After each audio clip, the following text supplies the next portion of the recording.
Minhas queridas e meus queridos, professor Basílio gostaria de apresentar para vocês uma aula sobre o nazifascismo, uma importante expressão política do século XX, talvez uma das expressões mais violentas da história da humanidade.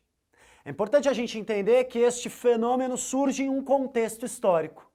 É muito importante a gente entender que as ideias políticas surgem a partir de um contexto histórico específico. E que contexto é esse em que regimes intolerantes, racistas e violentos vão chegar ao poder? Preste atenção. Tivemos no início do século XX a Primeira Guerra Mundial. Uma experiência traumática, uma experiência de profunda violência e uma experiência de desorientação. A Europa foi destruída na Primeira Guerra. E além disso, alguns países, principalmente a Alemanha e Itália, além da experiência traumática da guerra, têm a experiência da derrota. Esses países foram derrotados. A Alemanha foi derrotada militarmente, a Itália acabou na guerra entrando do lado da França e da Inglaterra, mas a Itália acabou não ganhando nada com a guerra. Perdeu muito e ganhou muito pouco. Existe então uma grande frustração. Os soldados que combateram na Primeira Guerra estão frustrados. Se já não bastasse aquela desesperança, aquele incômodo, aquele ressentimento, nós vamos ter em 1917 a Revolução Russa. Uma grande ameaça ao capitalismo, uma grande ameaça à propriedade privada. Os grandes industriais, os grandes proprietários de terras se sentem assustados, podem perder as suas propriedades caso o socialismo se expanda. E além disso, em 1929, nós vamos ter a grande crise econômica, que vai se alastrar por toda a Europa, trazendo desemprego, fome, miséria e também a descrença no capitalismo liberal. Este é um contexto de crise. O terreno em que o nazifascismo floresce é um terreno de crise, de desesperança, de insegurança. E é neste terreno que grupos intolerantes virão com um discurso muito simplista. Eles vão mobilizar o medo, vão mobilizar a insegurança, vão simplificar a realidade. As características do nazifascismo são muito importantes para entendermos esse fenômeno. Os nazifascistas são profundamente anticomunistas. Apresentam os comunistas como grande inimigo. Apresentam os comunistas como aqueles que estão trazendo impureza para a nação. Além disso, os nazifascistas são antiliberais. Não é que eles são anticapitalistas. Eles defendem a propriedade privada, mas eles são contra o liberalismo econômico e principalmente contra o liberalismo político. Os nazifascistas são contra liberdades individuais, são contra a liberdade de expressão, são contra o parlamento, são contra a democracia, porque eles enxergam que a democracia enfraquece a nação.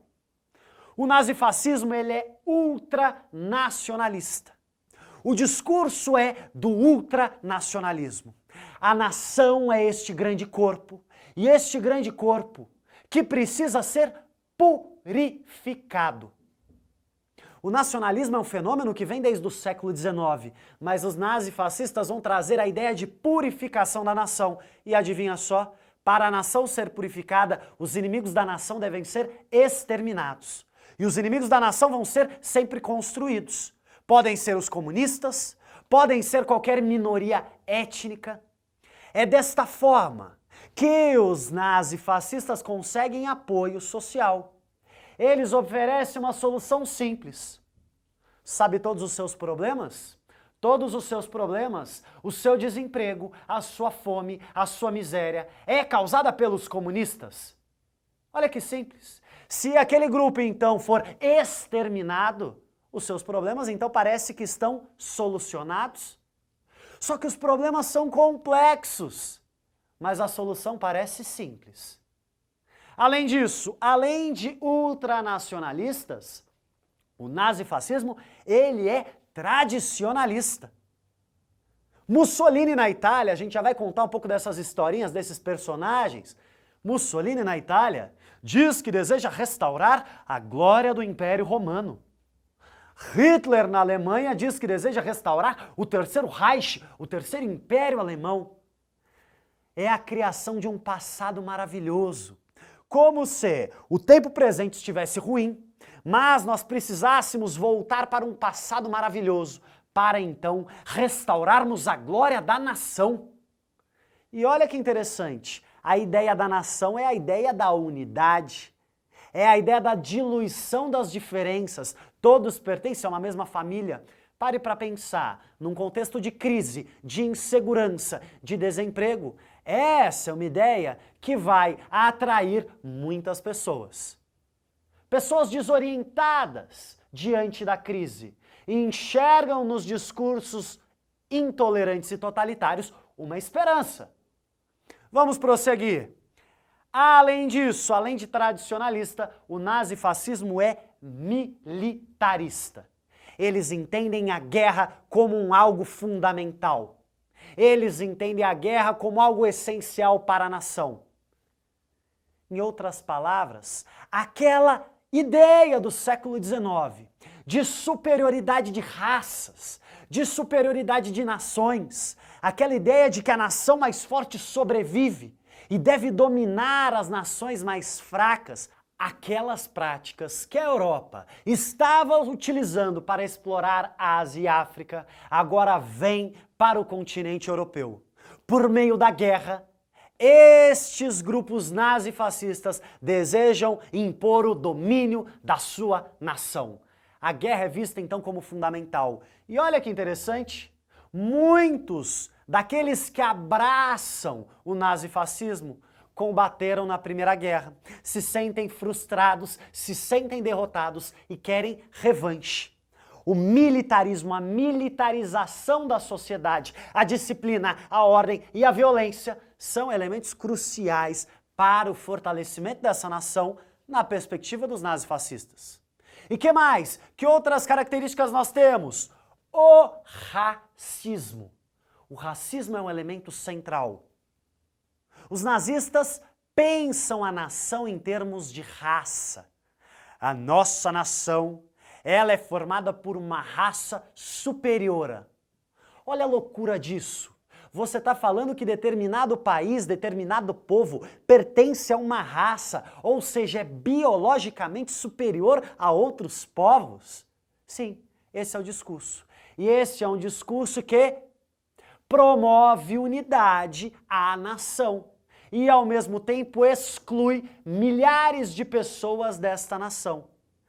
Perceba, a unidade, ela se dá também pela exclusão de outras pessoas. O racismo é um elemento crucial no nazifascismo. A ideia da superioridade racial. Os nazifascistas não criam isso. Esta é a lógica que a Europa está usando para explorar a Ásia e a África desde o século XIX. Só que os nazifascistas vão levar isso à última consequência.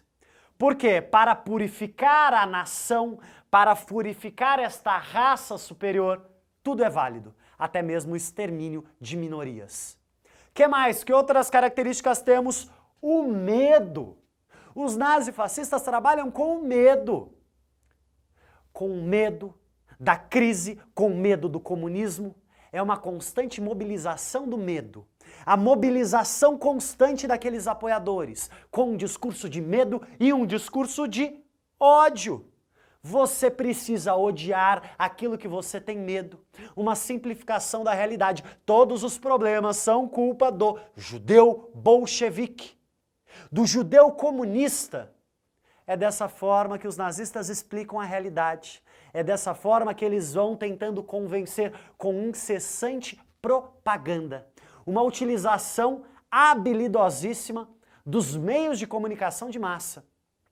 A tentativa de simplificar a realidade e oferecer respostas simples para um povo absolutamente inseguro e amedrontado.